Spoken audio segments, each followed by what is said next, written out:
Applied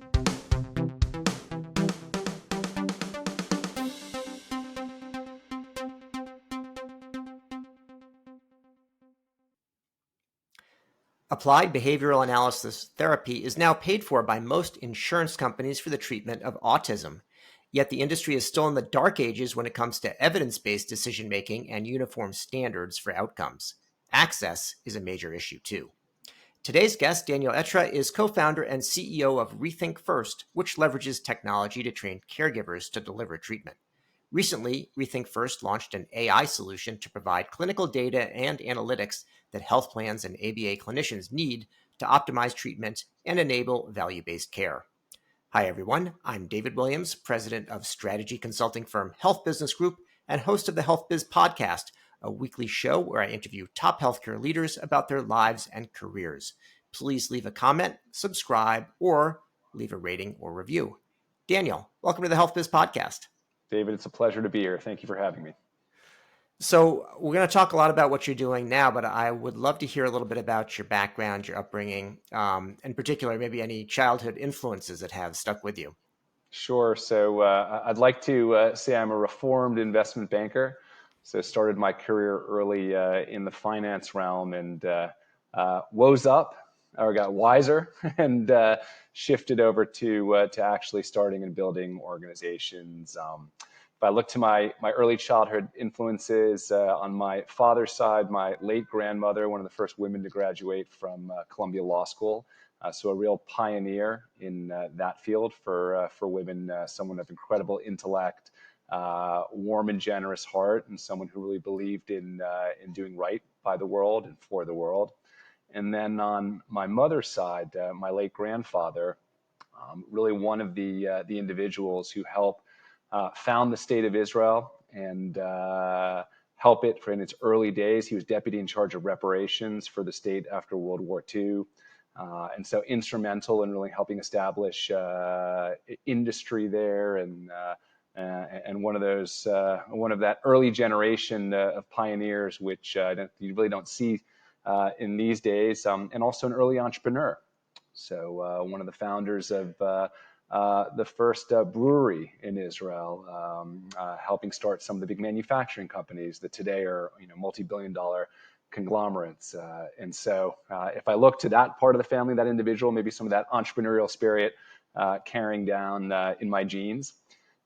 So those would be two of my biggest influences. Well, it's a pretty heavy thing. I thought when you said that, you've been an investment banker, I think it's like people say you're reformed. It's like when people say, if you're an alcoholic and you ever leave it behind, I don't know about a banker. And never mind, the founding of a modern miracle state is quite something to live up to. So, in terms of early career, your investment banking, I saw Wasserstein Perella, formerly known as, I think, Wassarella. Remember they used to call it that? So Barbarians at the Gate. If you've read the book, you know the story. I read the book and I lived the life, not that one exactly, but I was around at the time. So that was really quite something. And then when you went there, after that, I saw something, Promodix. Was that the next one on your list, or Promodex? Correct, Promodex.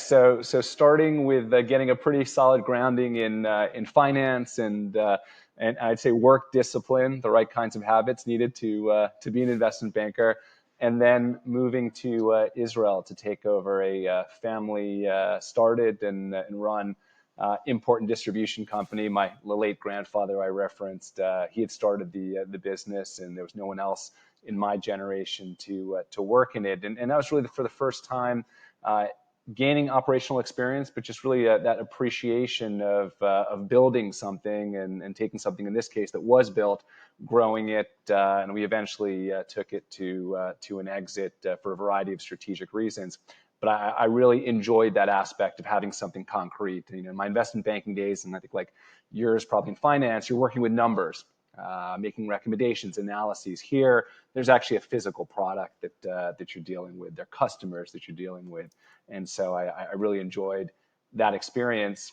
And then coming back to the States to do my MBA at your alma mater. And then working at Bain, which was a fantastic experience in strategy. And so sort of if I think about what prepared me to be an entrepreneur, I wasn't one of those kids that had a brilliant idea and started in my garage and turned it into a Microsoft. I was sort of the slow and steady assembling the right skill set, and maybe coming at it from an older and more more mature perspective. And I think that's allowed us to be successful through a couple ventures. Sounds good. Speaking of Bain, I never worked for Bain, but I worked for a child of Bain and a parent of Bain. I worked for LEK, and then I worked for Boston Consulting Group. And actually, the Bain guys managed to be aggressive enough and turn me off enough in my interview that by the time they gave me the offer out of HBS, and they said, "Now you're not going to go and do the wrong thing, are you?" I'd already accepted my BCG offer, but Bain, I remember they said, so at BCG they just bring this book and put it on the desk, and what am I supposed to do with that? And at Bain, they just dive in. So they're really passionate about it. I'll give them that. So, It's funny. I did my summer internship at BCG, and I'll tell you, there you when I go. said that to the Bain guys, they said, "What, you worked at BCG? You're interested in us? Come, you got the job." Not Yeah. quite, but there's an element of that. So the way Bain was founded, there was BCG was a fairly small company at the time, and they had Bill Bain who was working Yep. there, and there was Yep. another guy named Bill Bain who was working there, and the one left, and they called it the bad Bill Bain and the good Bill Bain. So I did not know that part of the no, story. they don't advertise that on the BCG website. So how about RER International? What was that? Sure. So that was a company printing behavior UPC tickets and price tags for the retail industry, something that's also very, very niche and esoteric, but that important end of the supply chain when you're shipping retail goods to distribution centers and then ultimately to major retailers. And this was with my current business partner, the same one in Rethink, and probably one of the best lessons I've had. Taking an idea, starting it from scratch on our own dime, and really having the opportunity to learn through our mistakes how to build a business from zero, and also build a trusted partnership with my business partner. And we've been working together now. We passed our bar mitzvah a long time ago, and Yeah. we passed our age of legal alcohol consumption a while ago. So we've been business partners now for, I think, some odd almost 22 years together. And so learning those lessons again in a microcosm before going out and starting Rethink, which is a much, much larger endeavor requiring significant capital, was an invaluable experience. And I'm a big proponent of start small, learn your lessons, make the mistakes, learn from them before you go do something big. Yeah, there's a lot packed into that. I think the first one being, to anthropomorphize the business relationship and get the bris and the bar mitzvah and then the wedding date. And when I go to the store, sometimes they ask me for my ID when I'm buying alcohol, and my concern is like, is there a maximum age? So I don't know. I just say thank you when Yeah, they ask at this stage. yeah, it concerns me more. But also the another piece in there is about sometimes there's a kind of a glory of raising a bunch of money and then going and doing this, and as though that's an end, in and of itself. And then you find quickly, well, I thought I'm an entrepreneur, and now I'm working for somebody, and they have to tell me what to do. And I took their money, and now I need it. So I think there's the element about starting small, and then some value of doing bootstrap if you can for a while, and to put yourself in a good position for when the money is ready to come in and you're ready to have it and handle it right. I 100% agree, and we've always been of the mind that capital is important to build the infrastructure and to go out to start getting revenues. We've never been a company, certainly Rethink, where we've gone out and bought revenues, and I think you can see this now with a lot of digital health companies that raised tens of millions of dollars at hundreds of millions of billions valuations, and now they're burning cash like there's no tomorrow, and they some of them probably won't be around for another year. And so those early days of, to your point, bootstrapping our first company, and we never raised outside capital, and we had a successful exit to a private equity firm, really sort of, I think, laid that foundation for Rethink. And we've always been a company that looks at the top line, but also looks at the bottom line, which seems to be now suddenly back in vogue. Yeah. Profitability. We've been profitable since 2014, and so that business discipline and not free spending. To your point, I raised money and now I can go Yeah. go Go wild. crazy. No, Yeah. you have a business to run, and we actually like the discipline of having investors that we work with, and we very much view them as partners versus, I think there are private equity firms and individuals that sort of like are on your shoulders as an entrepreneur. We haven't had that experience. I think we've been successful, fortunately, and so that dictates also the relationship as well. But we very much view our investors as partners and giving us the capital that will allow us to do the things that we want to do and be able to have the impact that we have. So I got to ask about the name of the company, Rethink First, because in some ways it sounds like an oxymoron. Like I'm supposed to rethink first. How could I do that first if I'm supposed to I'm redoing something first? Like, what is that all about? And I'll tell you before you answer the question. It reminded me of BCG days. So they had the list of values. I don't know if those have changed, but there was a value that said clients come first. But actually, it wasn't the first value. It was somewhere down in the middle of the list. But anyway. So I'll share the evolution of the name, and there's no science or art to it. It began with Treat Autism Now, and then it evolved to Rethink Autism, and as we've expanded, really to support and serve all entities that revolve around the care of this population in the school, in the home, and in the healthcare system through behavioral health providers, and now major health plans. And each of our end markets, Rethink Ed, Rethink Care, Rethink Behavioral Health, and Rethink Futures for our payer end market. We needed to come up with a name that unified all of it, and we'd like our clients to think of Rethink First as as the behavioral health technology company that will help them ultimately best serve their patients, their clients, and so that's the evolution. Okay, got it. Now I don't know if you'll tackle like another little syllable onto that, like Rethink First again, for a successor company. 2024 coming up. Could happen. Okay, so what made you interested in founding this company? Sounds like you had your co-founder along the way, and you're ready to do the next thing. But why this company? Why this focus? Sure, that's a great question, and I'll admit we looked at a variety of different business opportunities coming out of our first successful company, and it was very important to us that unlike the printing business, I mean, there's a need for this product, but we really wanted this to be a double bottom line company. We wanted this to have a social impact. My business partner comes from the world of operations, and I come from finance and strategy and some operations, and both of us had careers prior to this, and so we wanted this venture to be something that we would be proud of, and that, as I said, would really have a social impact as well. And when we started thinking about ideas, both of us had a lot of friends and colleagues that were having their dependents being diagnosed with an autism spectrum disorder. And this is back in 2006, 2007. What we would like to sort of joke is say, before it's on Oprah, before the broad awareness and the understanding that you have today. And we'd hear from those friends and colleagues how hard it was to find services for their dependents, let alone be able to pay for them. And you'll appreciate this sort of the light bulb moment. I remember sending an email to my HBS class listserv, all 800 and some odd people. And I asked, does anyone have either a member of their family with an autism diagnosis or know of someone that has?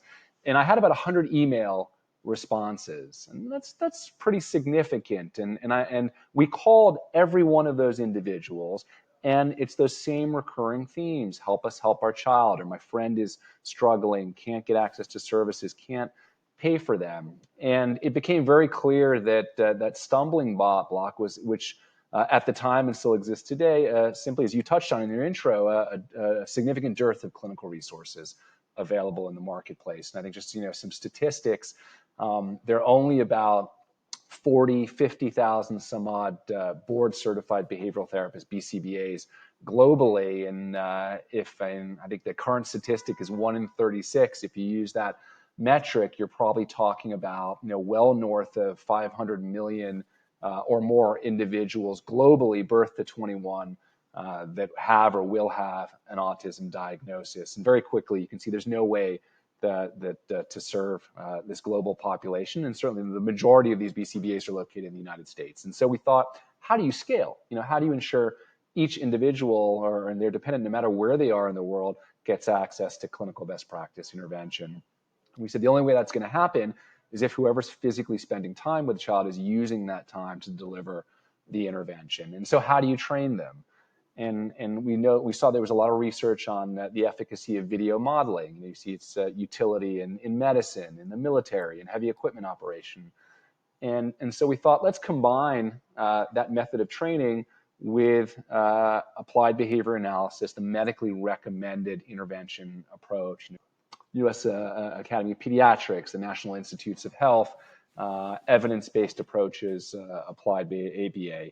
And that's really what we did. And then thinking about all the admin work that goes into the delivery of intervention, staff training, intervention planning, tracking progress. Can we automate that workflow and have it all reside on a web-based platform so that, again, no matter where the individual and their caregivers are located, they have access to these tools and whatever level of knowledge or sophistication that they have, from clinicians that need to scale their practice areas and be able to train junior therapists on how to deliver the intervention in a best practice manner, to school systems that historically would maybe send these students to an out-of-district placement, which is fine if you have a handful of them. But if you're a district like New York City with 8,000 students with an autism diagnosis, there's no way you're going to outsource or send these students to private institutions and pay $100,000 a year. It's just not economically feasible. And so how do you provide the tools to these organizations, to these frontline individuals, whether they're educators, paraprofessionals, clinicians, so that how they're working with this population is done in an evidence-based manner, so that progress can be tracked for a population in the school system that's not subject to standardized testing, so that these clinical practices can serve a larger number of patients that are on long waiting lists with a limited supply of clinicians. Got it. So, you mentioned how common autism may be, was 136 of people having a diagnosis at some point. Is it your sense that the incidence is rising? I mean, when you talk about back in 06, and I think even back before that, where it started to come onto the radar, and I've in some work that we did recently looking at different sort of staffing, we saw that the new autism diagnoses for young kids like 5 and 6 continues to skyrocket. I mean, it's gone way up just in the past 5 or 7 years. How much of this is just more diagnosis versus actual incidence? Do you have a sense of that? So I want to be very careful in answering that, and by noting I'm not a clinician by training. I'm not a scientist or an expert in this field. I would hypothesize it's probably a combination of both: better diagnosis and absolute increase in incidence. I've seen some research papers out of UCLA, Kennedy Krieger, noting environmental dynamics where you see the level of incidence higher, closer to a freeway, for example. And again, I'm not an expert to weigh in on whether that's correct or incorrect, but just seeing the increase in numbers, better diagnosis alone doesn't explain it, as well as the absolute in incidence alone doesn't explain it. So it's probably a combination of both, would be my best unprofessional guess. Got it. Well, we moved away anyway from the frigid mother, explanation of why people had autism, which I think was the original. Unless you still live in France, maybe that still continues. Yeah, no kidding. So you mentioned a couple of times already this applied behavioral analysis therapy as a standard. I mean, what is it? And then does it work, or is it just sort of the best thing we have? Like, is this an effective approach? Sure. So let me start second part of the question first. As a company, we only promote evidence-based clinical best practice interventions. The nice thing is we're a platform. So I would say we are methodology agnostic in the sense that we exist to provide scalability and training and automation to those delivering the intervention.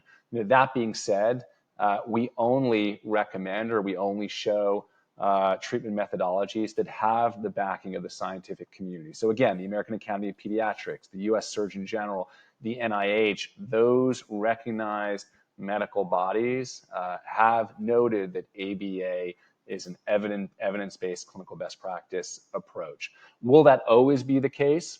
I don't know. Will there be new methodologies or new approaches that may come online? I hope so, because that can only ultimately benefit the population that we serve. From our perspective, again, we are first and foremost a platform, and what we reflect should always have clinical efficacy and research to show its efficacy behind it. Now, what is ABA?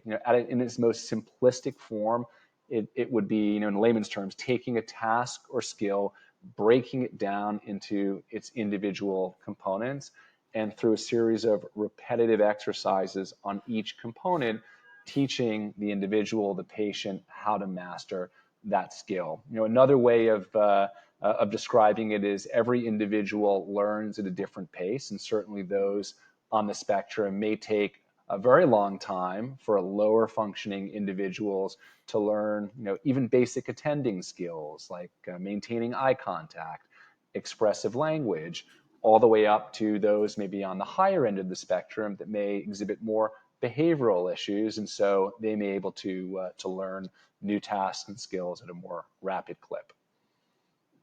And you mentioned before the challenges of scaling, meaning there's so much demand and there's just a limited supply. And it sounds like the approach that you're taking is toward the training side of it.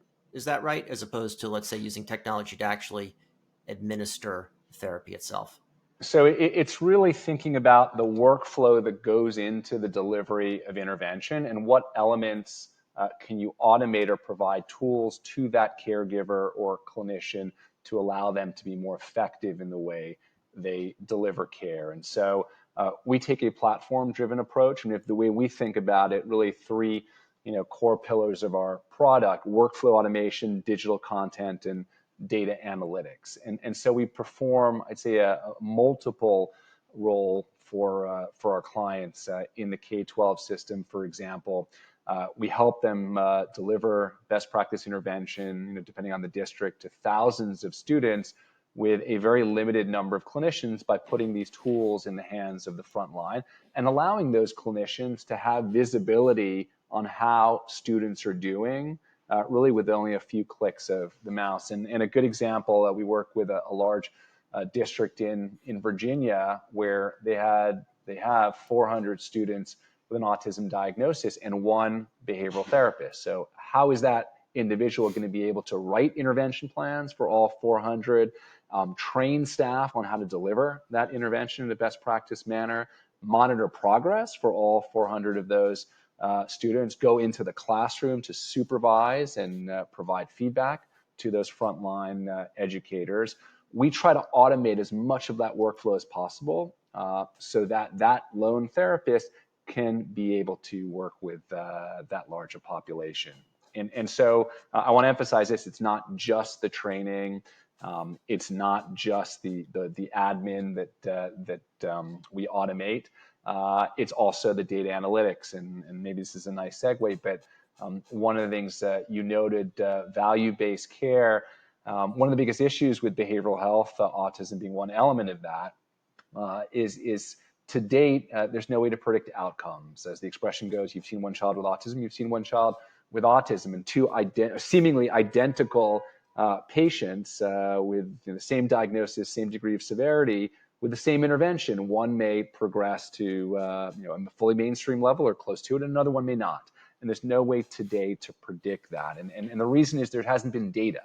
So unlike, let's say, diseases such as cancer, diabetes, cardiac disease, today, because of the data, depending on the diagnosis, let's say cancer, God forbid, degree of metastasization, very clear what is the appropriate treatment protocol and what's the likely outcome. And also from the health plan's perspective, what is it going to cost to provide services to this patient? None of this exists pretty much in behavioral health. And this is one area where we are really starting to have an impact on the healthcare system. We sit today on the largest published data set of clinical outcomes for patients with an autism diagnosis, well north of over 550 million clinical outcome data points. And using modern data science, or AI as the term is today, we've been able to divide patients into one of group of clusters, and depending on where that patient falls, we can now predict with 99% accuracy what that outcome trajectory, what's the appropriate level of intervention, and what the outcome trajectory will look like. And here now you begin to see this is the game changer.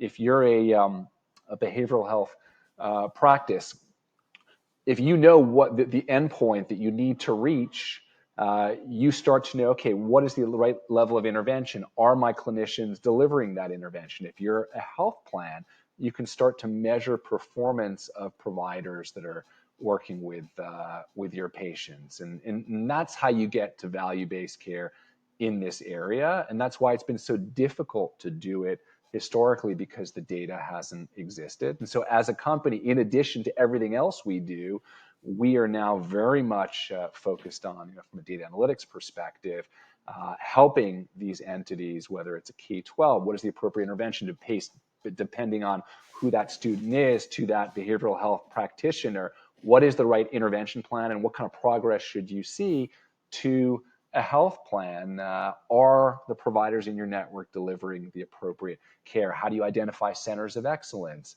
And some very interesting things. We don't just serve patients with an autism diagnosis. We serve broad developmental disabilities and mental health issues across all our end markets. And some of the interesting work we're starting to do is looking at if you can deploy precision intervention to a patient while in tandem providing the right mental behavioral health supports to the caregivers, can you start improving outcomes for both parties and reducing that cost of care? So a lot of exciting things yet to come for our Great. business and company.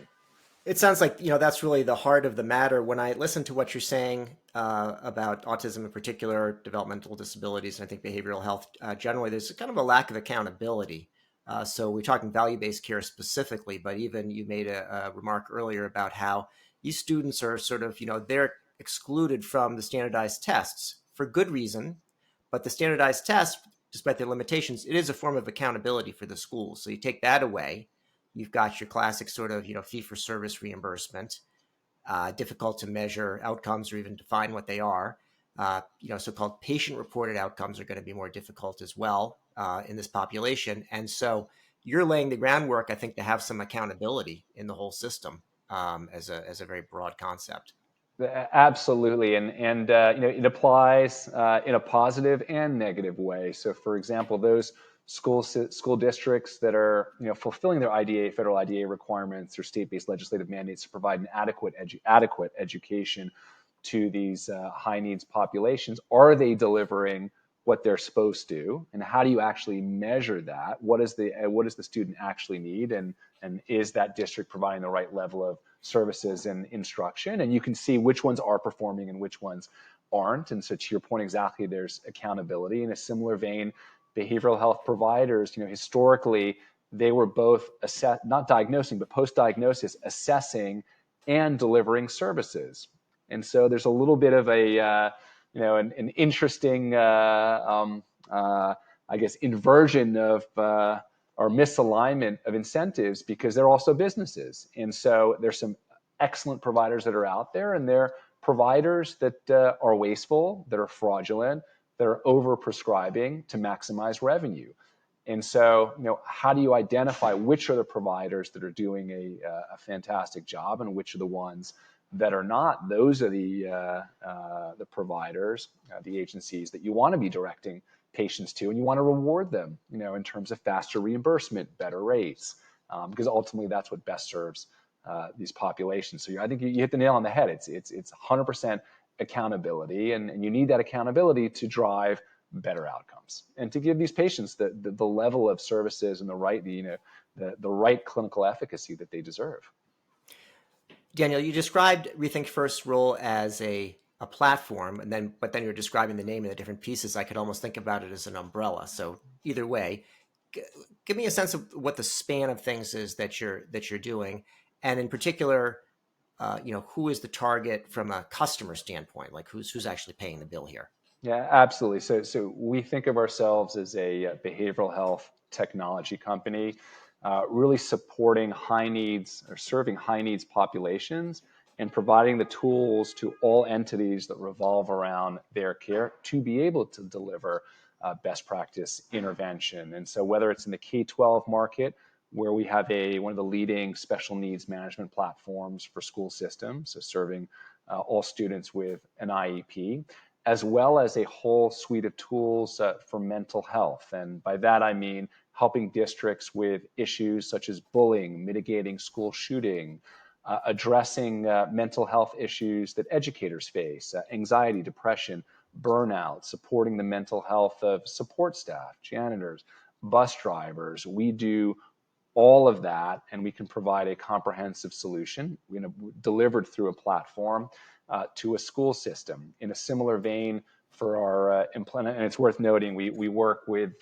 6 of the top 10 districts in the country, over 700 districts nationwide. And in our employer end market, we work with a third of the Fortune 100. And here we're helping them support employee caregivers. So caregivers of everyone from a dependent with a special need to maybe a mainstream, typically developing dependent that may exhibit a behavioral problem on occasion. So how do you provide the right caregiver supports, tools, and training to those employee caregivers so they know what to do, especially when they may or may not be working with a therapist, and what do you do when the therapist is not there? And then similar to what we do on the mental health side with the K-12 market, helping support the mental health of those caregivers themselves. And so we do everything up to clinical. We're not telepsychiatry, telepsychology, but we're supporting those caregivers, giving them strategies on what to do with their dependents, and also to how to help them take care of their own mental health needs. And something that's very unique in the marketplace also for employers is helping support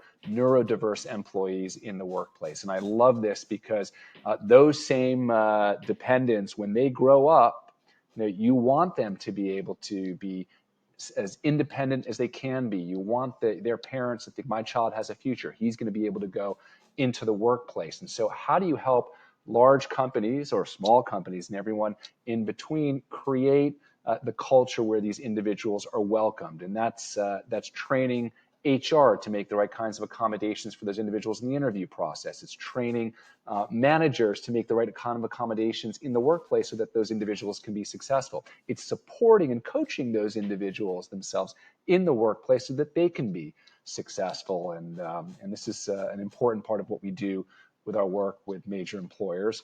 And then behavioral health providers, I think I touched on it. We are that mission critical software on which they run their practices. So automating the workflow, the staff training, intervention planning, data tracking and reporting, all the scheduling and billing, revenue cycle management. We are that one-stop shop to, again, help them scale their business and do so effectively and best serve their patients. And lastly, as I touched on, starting to work with major health plans, helping them establish, what is medically necessary for a patient with an autism diagnosis in a clinically validated manner, not what the provider is saying the patient needs, but what does the patient actually need?